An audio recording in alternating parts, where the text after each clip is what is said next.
Now, Bach, C major suite, Bourrée 2. Colour change. We have gone into a darker, sadder room. Very legato, minor key.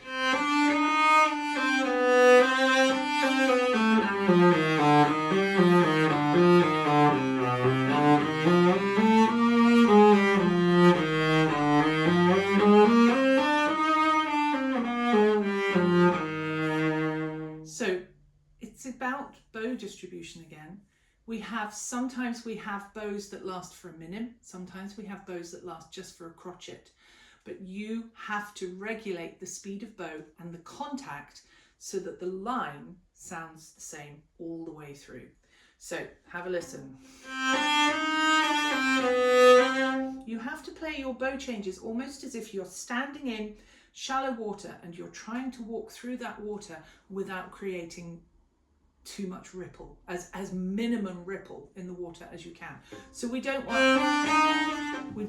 to hear the bumps of the bow change. It's going to come from this part of the bow, not here. Okay. They're all the same length bows, same speed.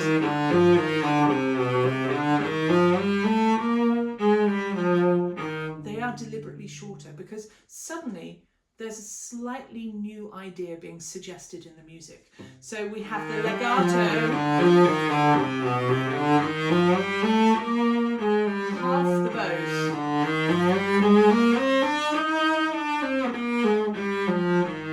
And do lift those. It's all in an up bow.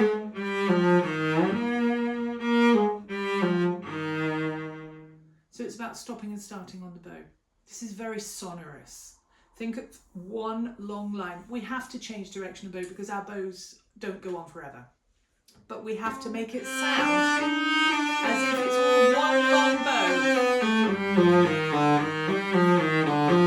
bow. Be careful as well about your placing of your fingers. Now, I've said this many, many times, but when you have a flat, don't change where 2, 3 and 4 sit. Your first finger is strong and long enough to simply reach out and play that flat. Don't go back to it and play the flat from behind, because then all these fingers are in the wrong place and your tuning will be spoiled. So keep it.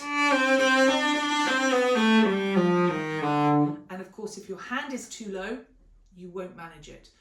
If it's out of tune, it means that your hand is too low. That's a really good test of whether it's working or not. You need to keep your fingers above the string that you're playing on. Don't play from behind.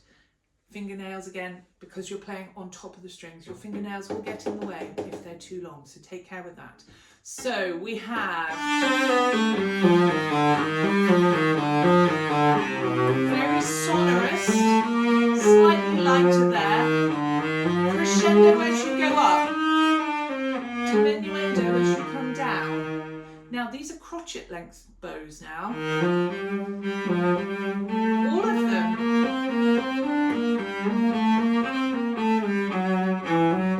So your bow is just doing that kind of movement, and it's using the same part of the bow for each crotchet length slur, and it just keeps changing. Your bow doesn't know what the melody's doing, that's all here. So the bow just goes, okay, I'll give you crotchets.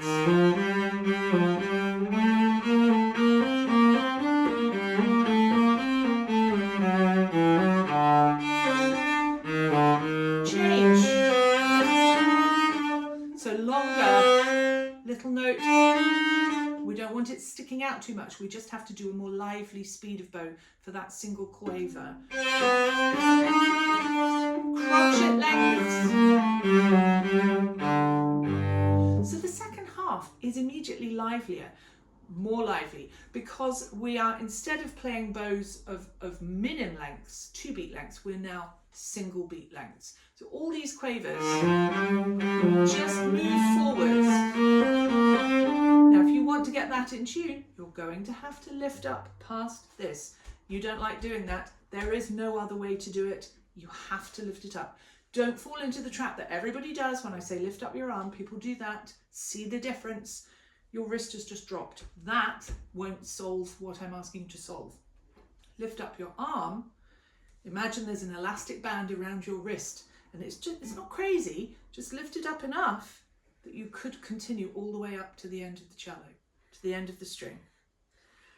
Just enough. And then, where is it? You can do it all in one position instead of having to do that for the high note and then getting back to what feels more comfortable to you. It's not uncomfortable being up there, it's just you're not used to it.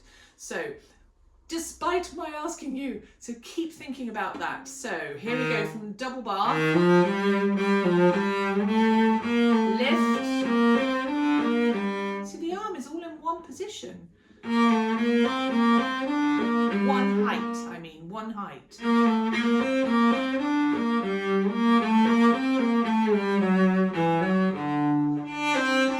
These little upbeats to the downbeat.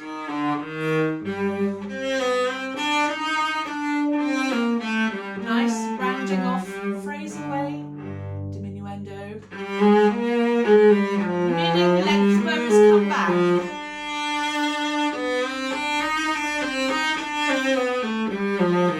Crochet length bows long. Introduce the bottom note before the top note. Okay, hope that gives you some ideas of what to do.